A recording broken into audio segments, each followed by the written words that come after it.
participación ciudadana en la gestión de recursos. Esto, por supuesto, es el sello del observatorio y pues es parte pues, de lo que vamos a seguir haciendo. Entonces, bueno, el país en este momento atraviesa por una difícil situación fiscal, como ustedes han visto en diferentes declaraciones y pues lo que estamos discutiendo como sociedad es, hemos estado muy cerca, digamos, de los límites de la regla fiscal los últimos años. Y esto pues nos pone en esa situación fiscal que es debido principalmente a la no materialización de diferentes fuentes de ingreso. Como ustedes saben, digamos, en la anterior reforma tributaria en la anterior reforma tributaria y el año pasado hubo dos fuentes que se buscaron, entonces que fueron grandes: arbitraje de litigios y no deductibilidad de las regalías, y estas no se materializaron y pues por ende estos ingresos pues no lograron entrar y pues nos tienen una situación fiscal complicada.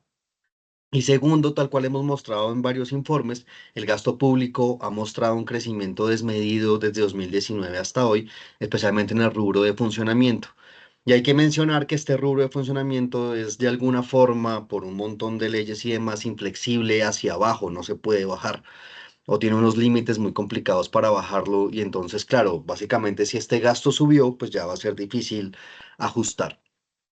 Entonces, bueno, el proyecto de PGN para el año 2025, para la vigencia que viene, presentado por el Ministerio de Hacienda y Crédito Público, se dio por un monto de 523 billones de pesos, contando, digamos, dentro de esto, 12 billones de una posible ley de financiamiento. Y este, pues, por supuesto, va a ser de los primeros elementos que vamos a preguntarnos, ¿no? De alguna forma, el año pasado también hubo la posibilidad de unos montos adicionales que cuando no se dan, pues justamente nos llevan a situaciones fiscales estrechas, tal cual como la que estamos. Entonces, bueno, en este gráfico de acá, pues un poco para recordar entre todos cómo es el trámite legislativo de este proyecto del PGN. El 29 de julio de todos los años, el gobierno debe dar la radicación de este proyecto. El 15 de agosto es la fecha límite para que el Congreso devuelva al Ministerio de Hacienda el proyecto, en dado caso que pase. En la historia nunca ha pasado, pero pues digamos que eso está escrito así. El 30 de agosto es la fecha límite para que el Ministerio de Hacienda, en dado caso que se lo devuelvan, vuelva y presente una propuesta. El 15 de septiembre es la fecha límite para que se apruebe el monto definitivo del presupuesto de gasto. Y recuerden que a grosso modo uno divide, o más bien el país divide lo que se va a gastar en los tres montos más grandes que son funcionamiento, inversión y servicio de la deuda. Como les mencionaba, funcionamiento pues es de alguna forma inflexible por un montón de restricciones constitucionales, legales que tenemos. Servicio de la deuda es inflexible, digamos, en la medida que son compromisos anteriores y pues de uno no cumplir esos compromisos pasa lo que le pasa a un usuario que no paga la tarjeta de crédito, entra, digamos, en todo un ciclo de default de la deuda y pues en ese caso hay una serie de consecuencias futuras bastante grandes. De alguna forma, funcionamiento del servicio de la deuda también es inflexible y inversión es, digamos, de alguna forma esa parte que sí se puede flexibilizar. Y de hecho, como vamos a ver, es la que desde el principio de año advertimos que se pensaba bajar ese rubro y este año, digamos, pues eso pues va a pasar. Ahora, el 25 de septiembre es la fecha límite del Congreso para aprobación del proyecto de PGN.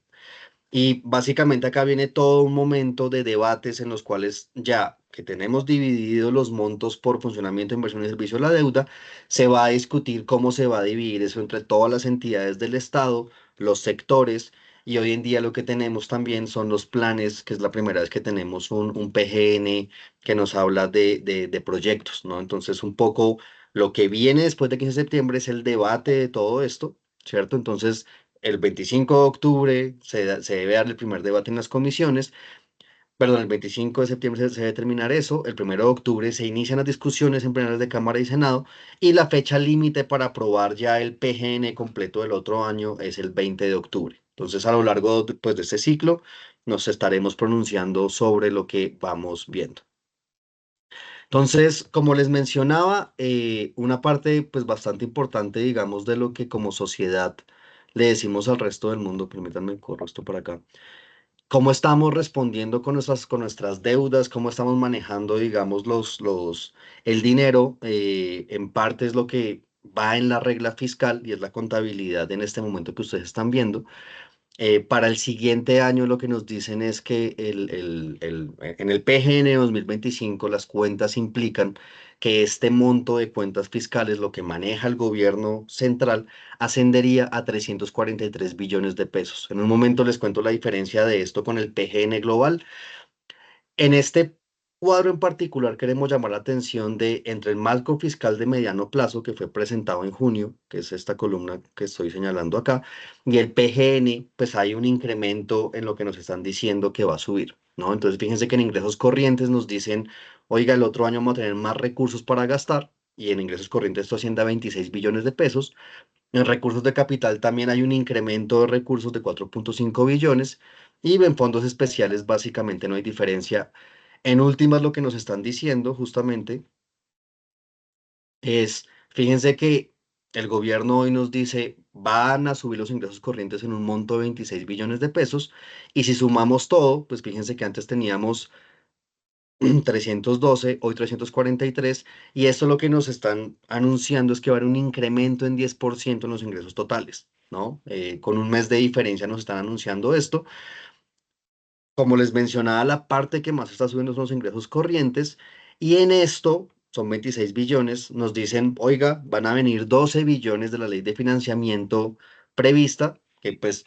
Por supuesto, hay un intervalo de confianza sobre esto. No sabemos si esto estrictamente va a ser pasado y si el Congreso lo va a aprobar. Entonces ahí tenemos la primera fuente de incertidumbre. Y segundo, nos dicen que van a haber 14,6 billones de pesos por gestión tributaria de la DIAN y lucha contra la evasión, que pues también habría cierta incertidumbre de si se logran estos montos. Ahora bien, ¿cómo uno pasa de las cuentas presupuestales del PGN a las cuentas fiscales? Y está haciendo un símil, es, digamos, la mayor diferencia que uno encuentra acá son los ingresos de capital. Fíjense que en ingresos de capital es donde hay un cambio mucho más grande, 194 billones entre unos y otros. En ingresos de capital en el PGN, en las cuentas presupuestales, lo que nos están diciendo es, eso es lo que la nación cuenta para gastar. Y eso es exactamente igual que un hogar, que uno dice, si yo tengo una deuda, pues yo puedo gastar ese dinero de la deuda, es exactamente porque las cuentas presupuestales en parte son mayores. En las cuentas fiscales es más la posición del hogar, y en la posición del hogar, al igual que la posición de un gobierno, vamos a mirar qué es lo que realmente maneja ese hogar, ese gobierno, y por eso es una diferencia tan grande, que fíjense que de quitar recursos de un lado al otro, la diferencia son 170 billones de pesos. Entonces, estos cambios, como mencionaba en términos de ingresos corrientes, fíjense que la diferencia entre uno y otro en las cuentas fiscales sí, sí estamos contando de una vez que se va a dar en la ley de financiamiento, estos son estos 12 billones, ¿no? Mientras que en las cuentas presupuestales que el gobierno nos cuenta, eso no está contabilizado, ¿no? En ingresos de capital, digamos, la diferencia grande es justamente recursos de capital adicionales, deuda por 107 billones de pesos, y hay otros recursos de 28 billones de pesos de otras entidades que, digamos, no maneja el Tesoro Nacional. Entonces, esto es cómo se pasa de aquí para acá. Tenemos unos fondos especiales que no, nuevamente no maneja el Tesoro Nacional, no maneja la entidad principal del Estado, por eso es esta diferencia. Y hay unas contribuciones para fiscales que se cuentan en las cuentas presupuestales, pero no en el balance fiscal, porque digamos es dinero que ya está de alguna forma comprometido. Y hay otro dinero que se cuenta recursos propios de entidades territoriales. Esto se cuenta en la contabilidad presupuestal en los 512, que más los, 511, perdón, que más los 12 billones de la posible ley de financiamiento nos da los 523 que nos anuncia el proyecto global. Y esto de alguna forma es para decir, claro, esos son todos los movimientos de dinero que hay entre las cuentas por la cual nos evalúa el resto del mundo para saber qué tan creíbles solo somos en nivel de deuda, que son las cuentas fiscales a través de las cuales hablamos de la regla fiscal, y las cuentas presupuestales nos va a decir el gobierno cómo va a poder gastar. Y en ese, por supuesto, estamos contando parte de la deuda porque la deuda entra pues a financiar una serie de actividades del Estado. Entonces, bueno, en esos tres montos de gasto, como mencionaba, está funcionamiento, inversión y servicio de la deuda. Lo que nos dice el gobierno es de los 523 billones, el 63% se va a gastar el otro año en funcionamiento, el 16% en inversión y el 22% al servicio de la deuda. ¿no? Entonces, uno de los mensajes justamente principales es de cada 100 pesos que maneja el Estado colombiano, 22 pesos se van a ir al servicio de la deuda. Ahora, esto de alguna forma uno siempre va a pensar, esto es bueno, esto es malo, esto es deseable. Por supuesto, venimos de un momento de pandemia en el cual tuvimos que endeudarnos. Estamos en parte, digamos, pagando parte de lo que pues el país tuvo que hacer. Y el servicio de la deuda pues está creciendo. Esto, dependiendo cómo lo manejemos como país, va a pasar igual que un hogar que tuvo que endeudarse. Hay que ver cómo saneamos esta proporción en el mediano plazo. Bueno. En términos justamente de acá mirando las variaciones entre lo que tuvimos en 2024 y lo que tendríamos en 2025 a aprobarse este PGN. Entonces aquí en 2024 pues tenemos que el monto ajustado a precios 2025 para poder medir este cambio ascendería a 508 billones y lo que nos está diciendo el gobierno es, oiga, yo me voy a gastar 523 en 2025. Esto implica que en el monto total vamos a tener una variación de 15 billones de aumento y por ende esto es un incremento de 3% real de lo que el Estado va a manejar en 2025. Ese 3% real está por debajo de lo que, digamos, históricamente en el último periodo, que es 9% real, ha aumentado el PGN. Esto nuevamente es consecuencia de estamos en un momento de estrechez fiscal y es una buena noticia que hayamos bajado de 9 a 3. Sin embargo, como vamos a mencionar en un momento, hay riesgos que los ingresos no se materialicen y pues en eso tenemos preocupación. En términos de los rubros, de los tres grandes rubros, tenemos que funcionamiento aumentaría un 6%, servicio de la deuda, ese rubro que más está subiendo 13%, e inversión está cayendo menos 16%. Entonces, pues el mensaje que se viene hablando este año, justamente, inversión son todo lo que el Estado está invirtiendo en bienes de capital o en temas para el futuro, no solo son bienes de capital, también a veces se contabiliza inversiones en la población y demás. Y acá lo que estamos diciendo es, por el momento económico que tenemos, vamos a reducir ese monto en 16%. Esto, por supuesto, a largo plazo puede comprometer el crecimiento económico de la nación y pues es parte de la situación, digamos, global en la que estamos. Bueno, en términos de cuáles sectores, déjame mover esto por acá. ¿Cuáles sectores están llevando pues el servicio de la deuda? Mencionábamos, en este caso, servicio de la deuda pública nacional entra también como un sector. Si ustedes miran las cuentas, Ministerio de Hacienda coge ese dinero y de una vez pues lo va sacando. Acá tenemos 110 billones, el 21% del presupuesto se va a ir en ese dinero. Lo siguen en montos educación, salud y protección, defensa y policía, el sector trabajo, Hacienda, son digamos los tres más grandes. Educación, salud, defensa y trabajo más de 10% del presupuesto nacional del otro año, Hacienda 7%, y pues ya tenemos otros, los demás sectores, unos rubros menores. Entonces, esto de alguna forma, por supuesto, es el portafolio de así es como nos vamos a gastar los recursos el otro año y así es como se va a dividir en los diferentes sectores. Bueno, estos sectores, por supuesto, permítame mover esto por acá. Estos sectores pues suponen una variación, digamos, hay algunos que aumentan y otros que disminuyen, ¿no? Entonces, digamos, la columna de la izquierda nos dice cuáles fueron los que crecieron y en qué monto crecieron, y la columna a la derecha cuáles son los sectores que disminuyeron y en cuánto disminuyeron. Entonces, fíjense que lo que decimos es, servicio de la deuda es el sector que más está creciendo en 2025, está creciendo en casi 13 billones de pesos. Sector trabajo también está creciendo en 9 billones de pesos, educación en 5 billones, defensa y policía, registraduría alrededor de 3 billones, les aumentó el presupuesto para 2025. Por el otro lado, los que más disminuyeron son tecnologías de la información y comunicaciones, minas y energía. Las caídas acá son aproximadamente 1.5 billones de pesos. Agricultura y desarrollo disminuye en 4 billones. Inclusión social y reconciliación un poco más de 5 billones. Y Hacienda disminuye en casi 7 billones de pesos. Entonces, Esto es, digamos, esta fotografía es del total de los recursos, cuáles son los sectores que más crecen y más decrecen. Esto es sumando inversión, funcionamiento y en algunos casos particulares hay sectores que igual pagan cierto servicio de la deuda. Y la siguiente y última gráfica con la que terminamos este informe nos habla justamente de la inversión pública. Recuerden que un poco lo que decíamos es la inversión pública es la gran castigada del PGN este año y pues básicamente hay una recomposición completa de la disminución en estos rubros. Entonces, los rubros que más caen, inclusión social y reconciliación, tiene una caída de 8 billones, igualdad y equidad tiene una caída de 0,4 billones, tenemos educación, una caída de casi 1 billón de pesos, agricultura y desarrollo, fíjense que la caída anterior hablábamos de 4 billones, acá lo que nos muestra esto es casi todo es inversión, ¿no? Entonces, funcionamiento de agricultura, pues no puede ser tan o no puede ser tan castigado como les mencionaba al principio. Tenemos minas y energías, también cae, vivienda, ciudad y desarrollo. Y ahí van a ver que pues hay montos de caídas de 1, 2 billones, 3 billones, a veces un poco menos y demás, tecnologías de comunicación, defensa, policía, información estadística, deporte y recreación, digamos, cierra este ranking. Sin embargo, pues en el informe ustedes van a encontrar los demás que se reducieron.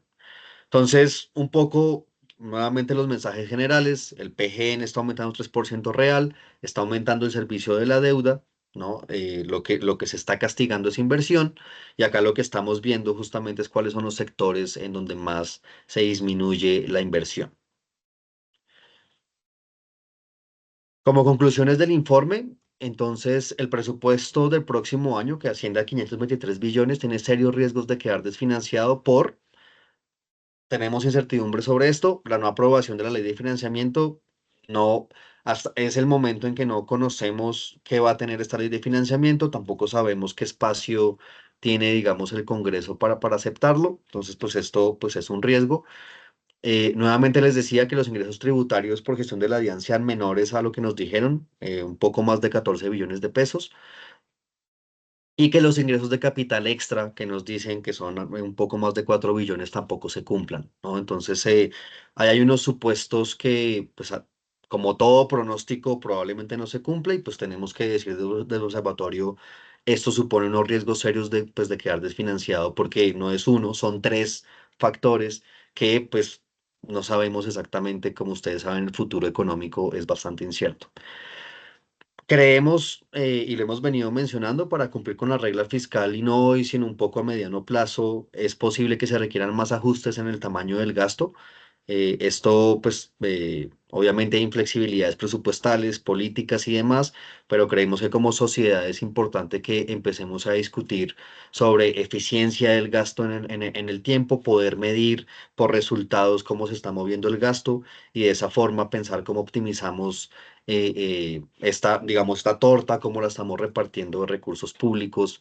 Eso ya es una discusión más grande y que requiere mucho tiempo, pero justamente para cumplir con la regla fiscal, sí creemos que es necesario más ajustes en el tamaño del Estado. Por último, y como les decía, en términos de gasto, el servicio de la deuda crecerá 13% e inversión caerá menos 16%. Esto es en el mundo en el cual se aprueba la ley de financiamiento y si esa ley no se aprueba y pues básicamente no es posible captar esos 12 billones adicionales dentro de los rubros del PGN, pues el que sería, digamos, el que es flexible y se podría bajar es inversión y si no se aprueba esa ley entonces la caída en la inversión sería de 30%. Y pues estos son, digamos, los mensajes que hemos pensado después de este tiempo de analizar. Y bueno, en este momento pues estamos abiertos a preguntas. Muchas gracias, Mauricio. Bueno, vamos para con el espacio de preguntas. Aquí José Julián tiene una pregunta, entonces primero él y luego Claudia, Marcela, y ahí vamos haciéndolo en orden. Sí, buenos días, Mauricio.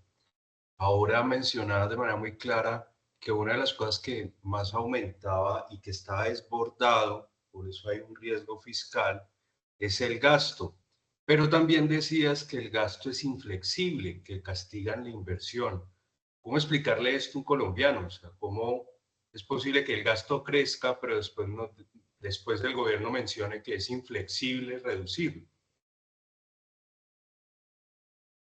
Absolutamente es algo que te confieso, como nuevo director estoy, digamos, entendiendo, es algo que estamos discutiendo hace mucho tiempo. Digamos que esta discusión yo creo que llevamos ya un año dentro de Observatorio pensando, ok, es decir, si venimos de un momento muy complejo fiscal, que pues fue la pandemia, y pues todo el proyecto de gobierno que viene, el gobierno nuevo que llega después de la pandemia, ¿no? Cómo se recomponen todos los activos y los gastos, es una parte que siempre hemos dicho, oiga, pues sería muy deseable que uno pueda decir, de pronto hay partes en el gasto que ya, no sé, tenemos 166 entidades, ¿no? Queremos optimizar el Estado, encontramos que, por decir algo, el gasto en X rubro no está teniendo los retornos esperados. Y dado todo esto, uno si pudiese pensar, oiga, ojalá se pudiera bajar el gasto. Hay unas restricciones que, como te menciono, yo también estoy queriendo entender. No sé si William, pues que pues es el que más conoce esto, nos puede ayudar con esta respuesta. Eh, claro, profe. Buenos días, ¿cómo están? Ay, creo que no me ven. Eh, sí, a ver, ¿qué sucede o cuál es la dificultad?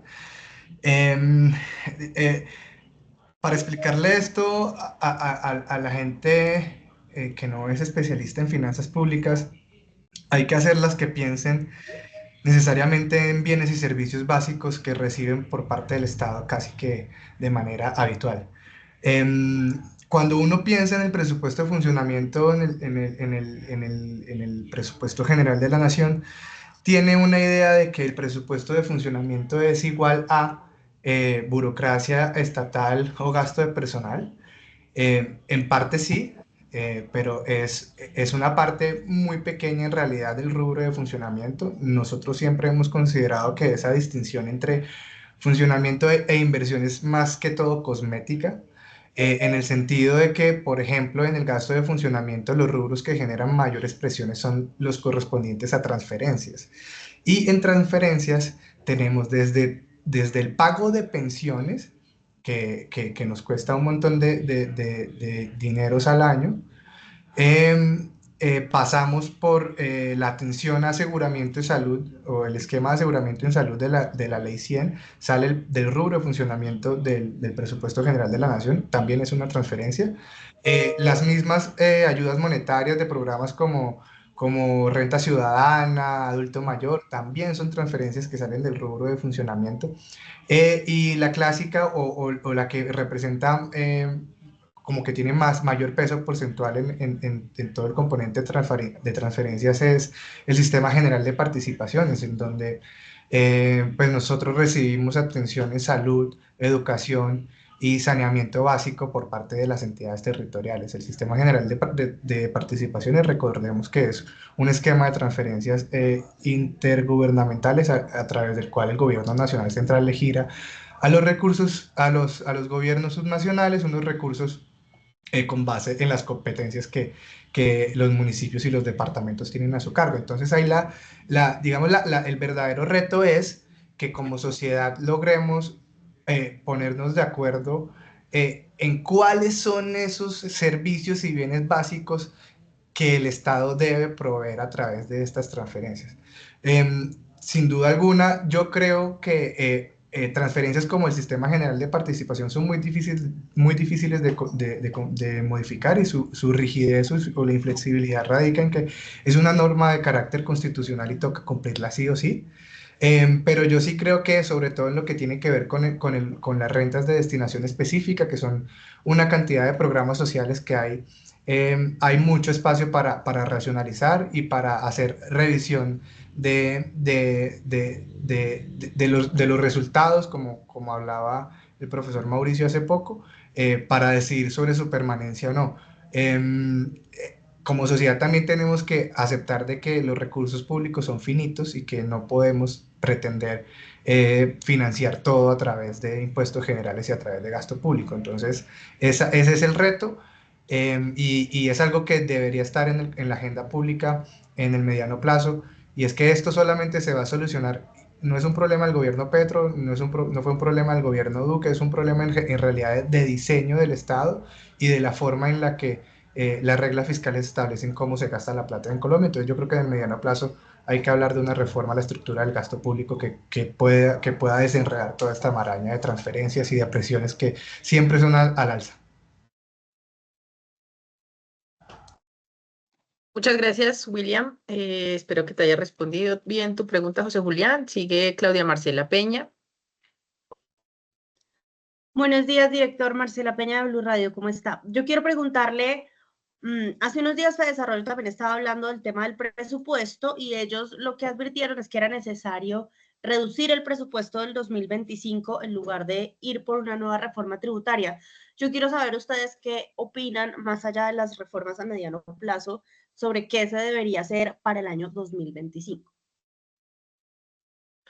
Sí, como mencionamos, es decir, ante el riesgo de financiamiento, pues una posibilidad sería, por supuesto, reducir digamos, el PGN. Dadas las inflexibilidades que mencionaba William y justamente lo decimos, si no se da esta ley, pues lo que debería pasar, dado las leyes que tenemos, es que caiga el gasto de funcionamiento. Sin embargo, diría yo que en esta línea, pues varios estudios que hemos sacado últimamente han mostrado que las empresas más grandes pagan menos impuestos, la tasa efectiva de tributación es menor que las empresas pequeñas, y justamente hicimos una propuesta de reforma tributaria para, digamos, aunque en la ley decimos que tienen que pagar más, hay tantos beneficios tributarios que eventualmente el equilibrio nos lleva a que las empresas grandes paguen menos. Entonces, creemos que igual hay espacio para que realmente cumplamos con la Constitución en términos tributarios. Eh, claro, yo diría que el objetivo principal de lo que propusimos nosotros no es buscarle dinero a, pues, digamos, al gobierno de turno, sino, como decía William, quizás pensar como sociedad a futuro cómo hacemos para que se cumpla más. Pero en breve, pues lo que te puedo decir es, si no se hace una reforma tributaria, lo que pasaría como consecuencia es que el gasto de inversión cae aún más. El gran problema nuevamente es acá tenemos una dicotomía grande, ¿no? Menos inversión, pues va a ser menos crecimiento potencial en el futuro. Entonces, digamos que es la encrucijada en la que estamos, es probablemente lo que nos va a tocar hacer, pero mirando a futuro hay que pensar cómo hacemos para aumentar ese gasto en inversión una vez saneemos todo el tema de la deuda. Gracias, Mauricio. Gracias, Marcela. Hay una pregunta de María Fernanda Tarazona de RCN Radio y dice, ¿ustedes de cuánto consideran que debe ser el recorte para evitar que haya un riesgo de desfinanciamiento? El monto que mencionamos es que el dinero que nosotros observamos asciende a 26, más o menos a 30 billones. Eh, Es decir, la verdad es que no tenemos las cifras de cuáles son las probabilidades de recaudo de la DIAN. Digamos que ese dinero no, o más bien esas cuentas no las hemos hecho. Y pues lo de Ecopetrol, o más bien toda esta parte de otros ingresos de capital, ahí entra Ecopetrol y otras entidades. Tampoco les puedo dar una cifra exacta, pero creo que eso pues nuevamente sería bueno que nos hubieran dicho cuáles son los supuestos, ¿no? Es decir, el recaudo de la DIAN son más de 14 billones, ¿esto con qué probabilidad pasa? ¿Cuál es realmente lo esperado? Entonces, la verdad es que no tenemos hoy en día una cifra exacta, pero pues sería obviamente una proporción de esos 30 billones en los cuales vemos el riesgo. Muchas gracias. Sigue Mateo González, por favor. Muy buenos días, José Mauricio, Mateo González de la UTL, el representante Andrés Montes. Básicamente mi pregunta es si ustedes han realizado alguna proyección de cómo quedaría el cumplimiento de la regla fiscal en el escenario que contempla el gobierno donde logre la totalidad de los ingresos que pretende y otro donde no se cumplan estos alrededor de 30 billones que están como en el aire, que están como en duda. Gracias. Mateo, muy buena pregunta. La verdad, ese ejercicio no lo hemos hecho y te lo quedamos debiendo, porque pues está bastante bueno el ejercicio, entonces pues la respuesta corta es te la quedo debiendo. Listo, gracias. Gracias, Mateo. Sigue Carlos Rodríguez. Hola, buenos días a todos. La pregunta es la siguiente. Para el público, ¿Está silenciado, Carlos? Sí, se silencio. buenos días a todos. La pregunta es la siguiente. Para el público en general, cuando se habla del presupuesto general de la nación, realmente eso tiene un componente técnico, pero el lenguaje en el que se les cuente a ellos o ellos lo interpreten, pues tal vez no tiene un componente tan técnico. ¿Qué piensa hoy el pueblo? Dice, yo no entiendo por qué el presupuesto del 25 sube si el del 24 se ejecutó o se viene ejecutando muy bajo y el del 23 también. Entonces uno pensaría que lo que ocurre más que aprobarle un gran presupuesto 2025 al gobierno y, e incluso pensar en una reforma tributaria y fuentes de financiamiento que completen ese rubro, la preocupación se puede centrar en que la ejecución a la final no va a lograr lo que se espera, no va a lograr esa reactivación económica, esa mejora social y demás. Ustedes como observatorio, ¿qué opinan del papel que juega la ejecución presupuestal frente a este escenario del presupuesto 2025? Si quieren, yo puedo intervenir en esta, profe. Bueno, en primera medida, nosotros en el Observatorio Fiscal siempre hemos considerado que em, la ejecución es la única medida que tenemos actualmente para tener una idea de cuál ha sido el nivel de entrega de bienes y servicios por parte del Estado, ¿cierto? Sin embargo, nos hemos acostumbrado siempre a mirar esos informes de ejecución, y yo creo que se está perdiendo de fondo cuáles son los resultados de ese gasto y cuál es el impacto que está generando en la sociedad.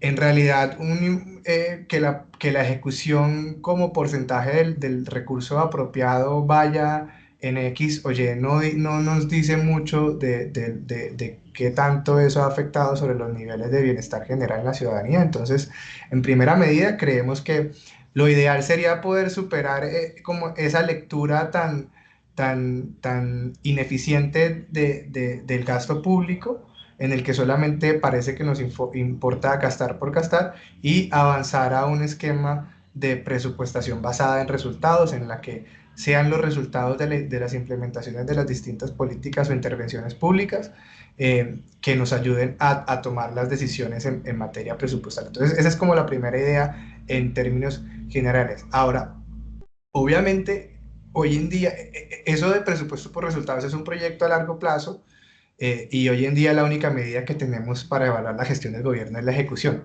no hay de otra.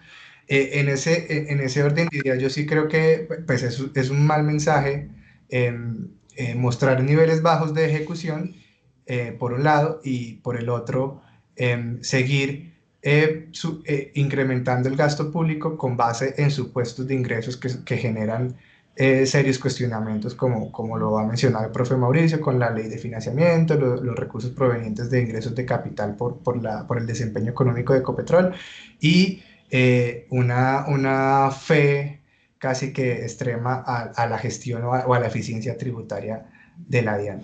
Entonces, claramente, eso es un mal mensaje para la ciudadanía, que es en últimas quien paga los impuestos para financiar este gasto, y también muestra cómo el gobierno tiene, o más bien, cómo las reglas presupuestales vigentes tiene un esquema de incentivos perversos siempre a que el gobierno trate de inflar los ingresos para justificar gasto público, con el objetivo, obviamente, de poder cumplir con su plan de gobierno, que es un incentivo que va a estar presente para cualquier gobierno. Cualquier gobierno que esté va a querer implementar sus políticas y programas por las cuales se eligió. Muchas Y gracias, Carlos, William. yo solo quería complementar que, por supuesto, lo que digamos, lo que se ha venido haciendo es coherente con el marco legal actual. Y lo que mencionas, Carlos, que pues es bastante coherente de preocupaciones de ciudadanos a pies, de a pie, pues nuevamente creo que nos tiene que poner como eje de discusión y de política pública como ciudadanos el presupuesto y quizás que, es decir, todo esto que a veces vemos como zonas grises o cosas que no nos gustan, pues que eventualmente justamente presionemos para que los presupuestos se hagan de otra forma, pero todo para decir lo que se hace, tal cual dijo William, es lo que se ha venido haciendo. Y si queremos pues un cambio, pues tenemos que entre todos y todas propiciar espacios de discusión. Muchas gracias, Mauricio. Gracias, Carlos. Antes de responder las últimas preguntas, tenemos una de Daniel Hernández de Portafolio y dice que el gobierno habla de un hueco de 12 billones que se van a conseguir por la ley de financiamiento, pero el Confis advierte que son 24 billones y desde Minhacienda se dice que ese faltante se tapará adelantando el cumplimiento de la regla fiscal. La pregunta es, ¿eso no aumenta los riesgos de desfinanciación? Claro, el tema de adelantar la regla fiscal,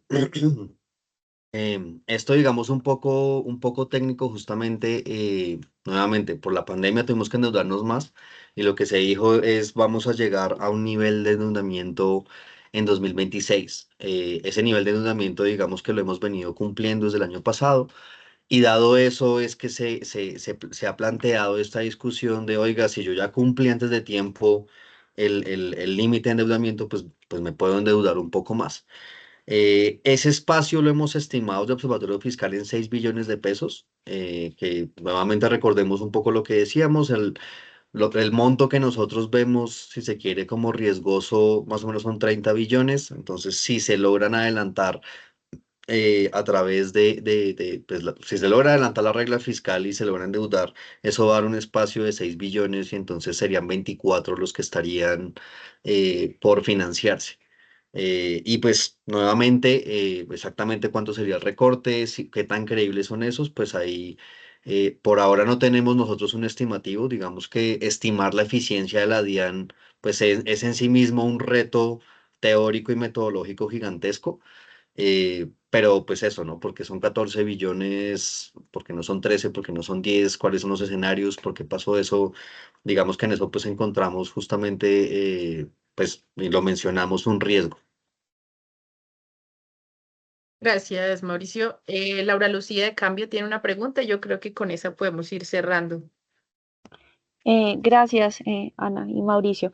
Tengo una consulta y es, aquí estamos hablando de que uno de los mayores riesgos para el presupuesto son estos recursos contingentes por 12 billones de la ley de financiamiento. Y Mauricio, tú mismo mencionabas que por ahora no se conoce a fondo cómo se van o cómo se va a componer esta reforma tributaria.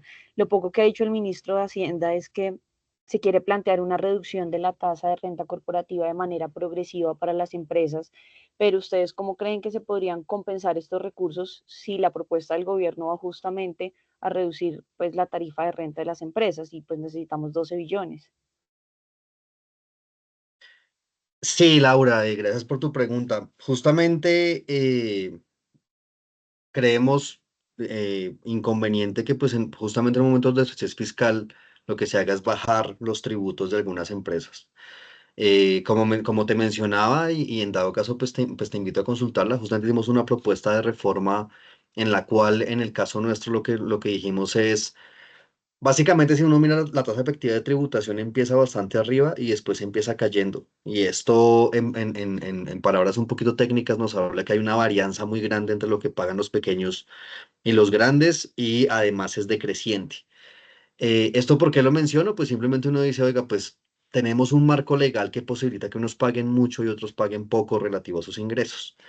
Entonces, a ese nivel lo que salimos a decir es, oiga, que la tasa mínima efectiva de tributación, que en la última reforma tributaria quedó en 15%, suba a 20, digamos, o reduciendo que se paguen parecido entre ellos. Y por otro lado, lo que proponemos al contrario es que lo que haya es una tasa progresiva y que las pequeñas paguen menos y las más grandes paguen más. Lo que tú mencionas, y es una de las cosas que pues de alguna forma hemos venido estudiando y pues creo que eventualmente tendremos conclusiones un poco más interesantes que lo que te puedo decir en este momento, y es los beneficios tributarios son amplios y están por todo lado. Yo diría que la legislación nuestra está llena de a esta industria X gobierno le hizo presión y le dieron tal gabela tributaria, luego viene otro y demás, y terminamos con un código completamente complejo en el cual solo los grandes logran hacer optimización tributaria. Lo otro que es verdad es que en la tributación pasa, pues que obviamente nosotros decidimos relativo a incentivos.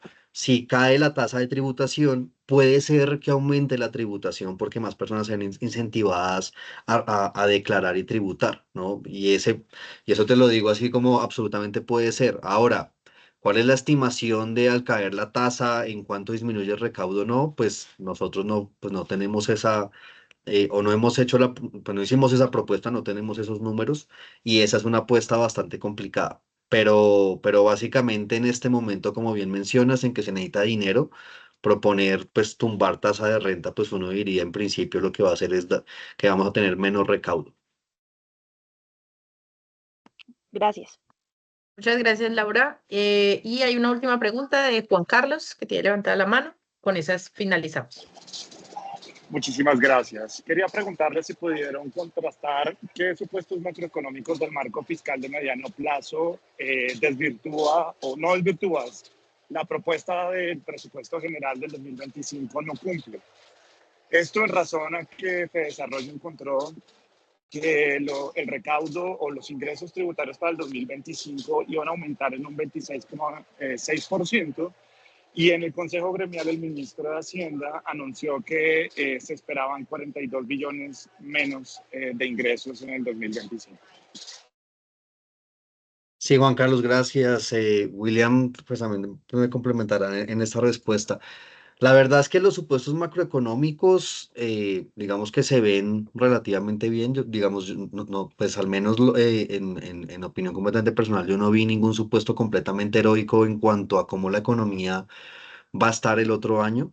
Sin embargo, justamente en las conclusiones nuestras mencionamos que digamos, y lo que decía William en palabras, ¿no? Como esa fe tan grande en la posibilidad de la DIAN de recaudar más, pues no se ve muy justificada. Entonces, un poco en corto yo te diría, los supuestos macroeconómicos de cómo la economía va a estar, cómo va a estar la inflación y demás, se ven bien.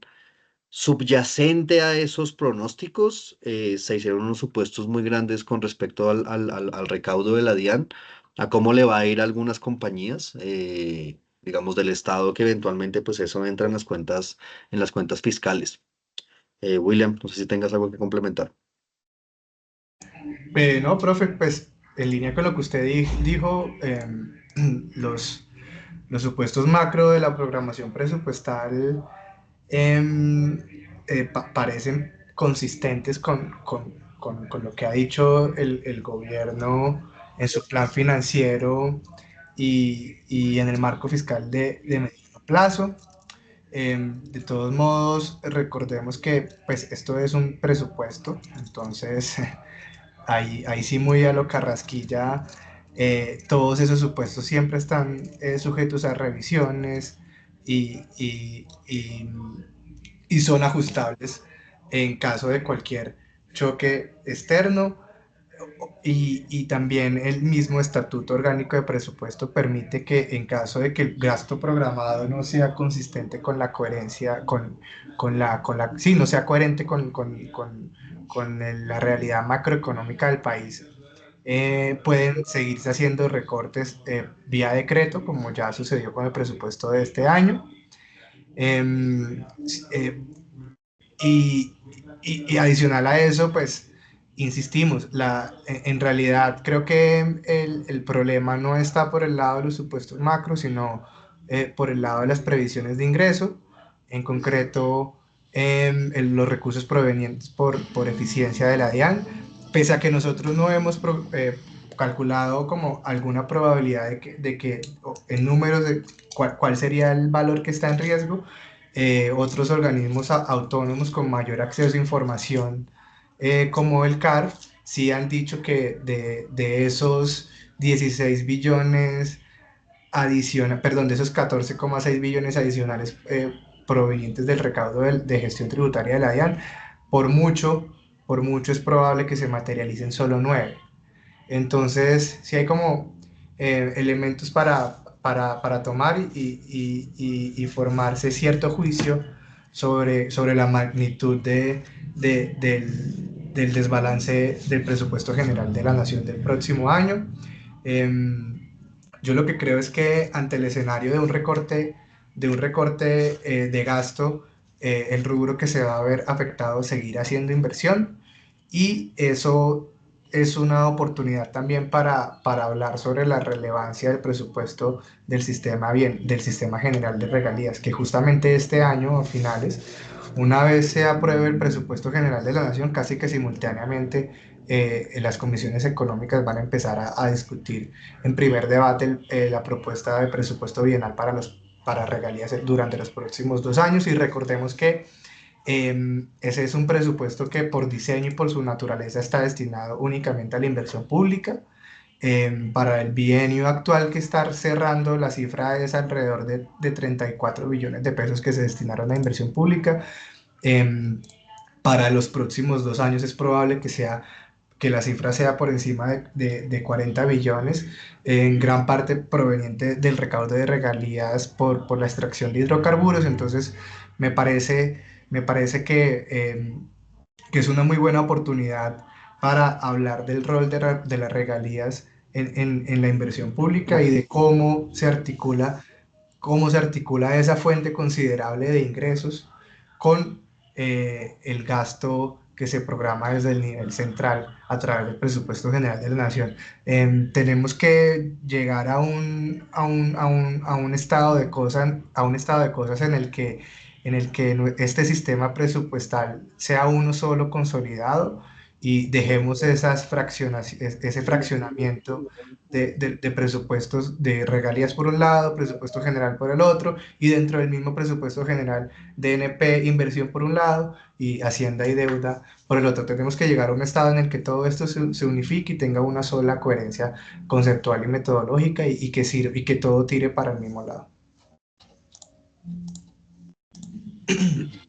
Bueno, William, muchas gracias Mauricio, y muchas gracias a todos los que se conectaron. Ya saben que igual si tienen alguna duda me pueden escribir por interno y tratamos en el resto del día de contestárselas. En un momento les envío la grabación, el comunicado y el informe. Y bueno, nuevamente muchas gracias y muchas gracias Mauricio por tu presentación. Hasta luego y buen día para todos y todas. Pues muchas gracias. Gracias, hasta luego. Gracias, hasta luego. Gracias.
que amor, esa reunión ya se acabó.